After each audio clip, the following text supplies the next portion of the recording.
Today we're going to go ahead and learn how to use Kahoot. Kahoot is a 2.0 web-based tool that allows teachers to make quizzes.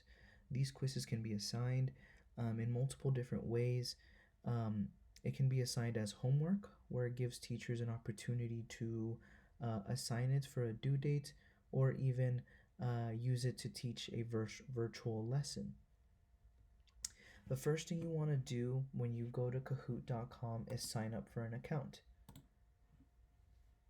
After you sign up for an account, you choose your account type. If you're a student, click student, and if you're a teacher, click teacher. And then choose your workplace. In this case, let's choose school. You want to then go ahead and create an account and sign up with your school email or personal email. After you've done that, it's going to give you an option to buy a premium version of Kahoot, or you can stick with the basic one, which is for free. Then you're going to go ahead and enter your name and school name. After that, it's going to go ahead and take you to this homepage. In this homepage, you can find different articles about Kahoot and how it's working in today's world. You can also click discover and you can find Kahoots that are already made. Depending on what you're looking for, you can go ahead and type it up and search it. I recommend you be very detailed about what you're looking for. But you can also create your own. So if you want to go ahead and create your own, you can go ahead and click create. There's different options for Kahoots. If you notice, these have a little crown. That means it's only for premium members only. In this case, let's just go ahead and create a new Kahoot. Once we create a new Kahoot, let's go to settings and give it a title. In this case, we're going to call it special, right? Triangles. Add our description. Students will use the special right triangle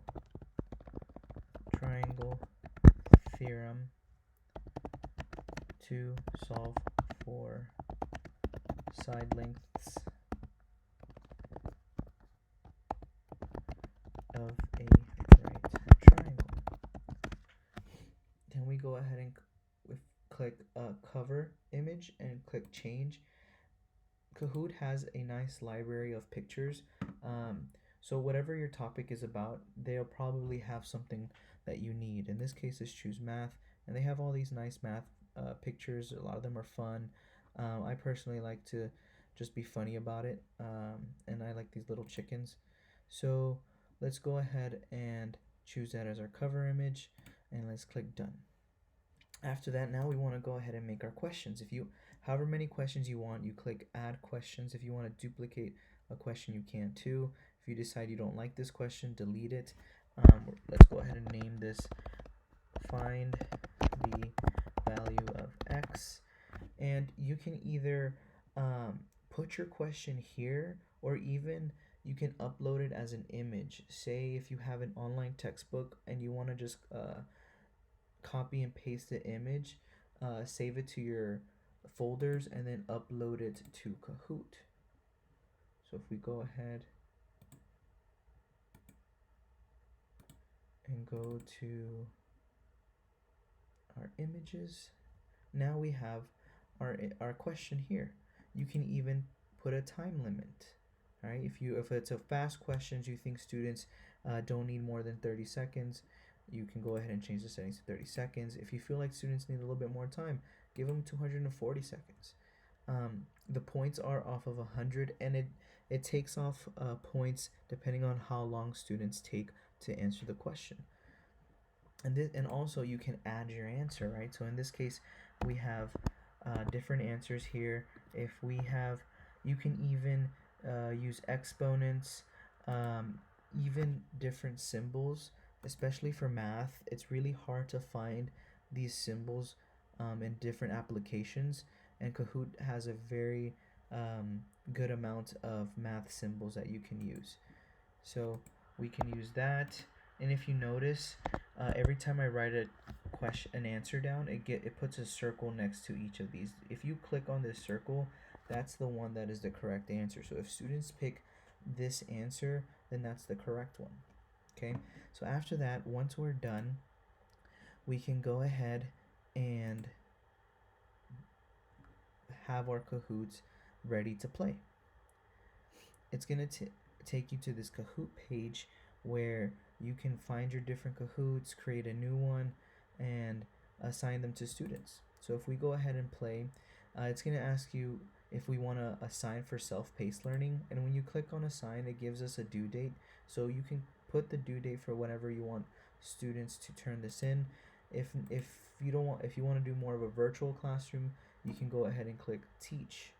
After that, it's going to take you to the settings page, and from here you have different options like a team mode, so where students work together to answer questions, or just a classic one versus one option. You can even randomize the order of questions, randomize the order of answers, a two-step join in, so therefore not it could be more private.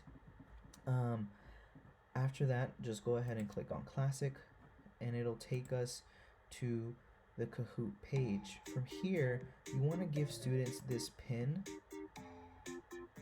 and once they have this pin, they can go ahead and input it into their kahoot.it page and enter it.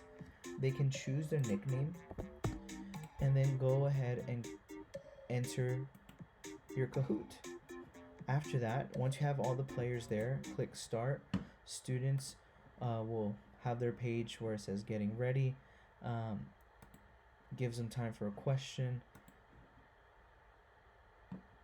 and then from here on their screen they're just going to see these shapes, but on the board or on the teacher's screen they'll see the answers, right? So they'll see the question and they'll see the answers. In this case, they're going to go ahead and click one of their answers.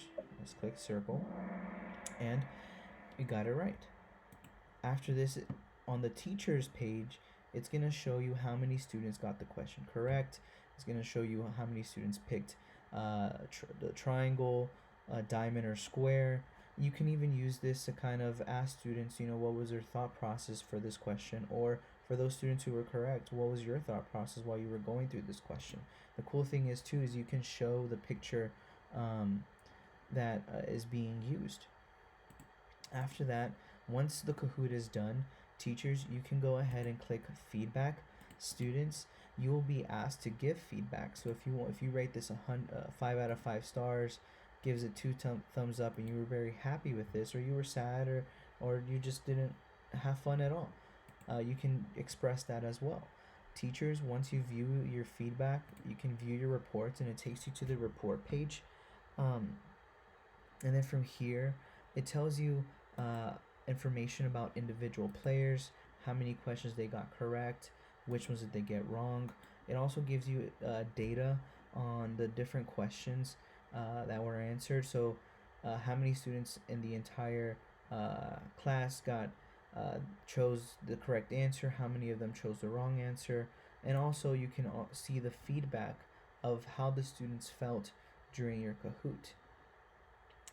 With this information, it'll allow teachers to connect more with their students. It'll allow for more collaboration among students and teachers. So I hope you liked and enjoyed my tutorial on Kahoot. You all have a great day.